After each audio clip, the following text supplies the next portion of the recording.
Amemba mambunge ya kaunti ya Masakuni mavitukithia kimanza cha silingi bilioni 4.4 kila kiukwati ya bajeti ya mwaka wa 2018 na kila kikwete uvinduku kwa mbesa ila ziavangiwe bajeti ya mwaka wa 2017 na 2018. Kitumi cha uvinduku ni kwithiwa mbesa yatumika mwakani muvitukundwa kuyania mawadi.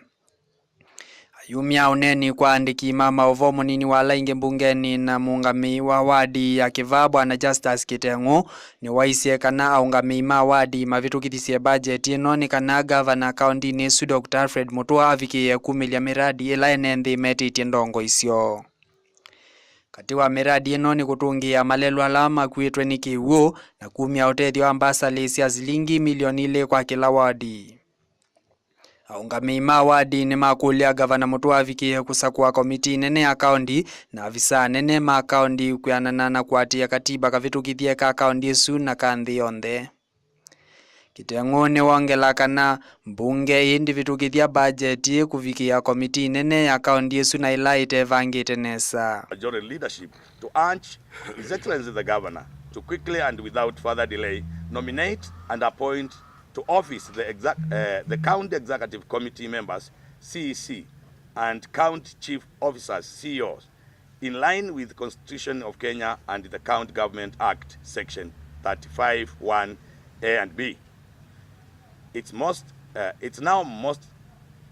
now almost 8 months since this government came to power and has been operating without substantive chief officers and executive committee members.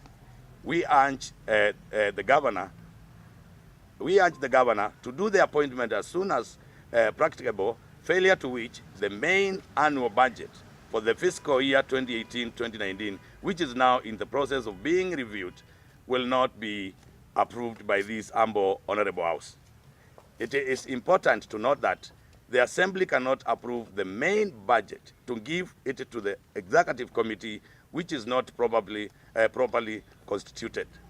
Lastly, members of public should note that the governor, the county government, or rather the governor, suspended the County Public Service Board in total disregard to the law governing the Constitution and operationalization of the board, more particularly the County Government Act, Section 56(1), 2, and 3. It is worrying the most of the county workers who are under contract will have their contract expiring 28 May 2018 without a board in office. It means either the county will have no staff to do some critical task and that some essential services will stall, or that some people somewhere want to bring their own relatives or friends through the back door to replace the existing staff.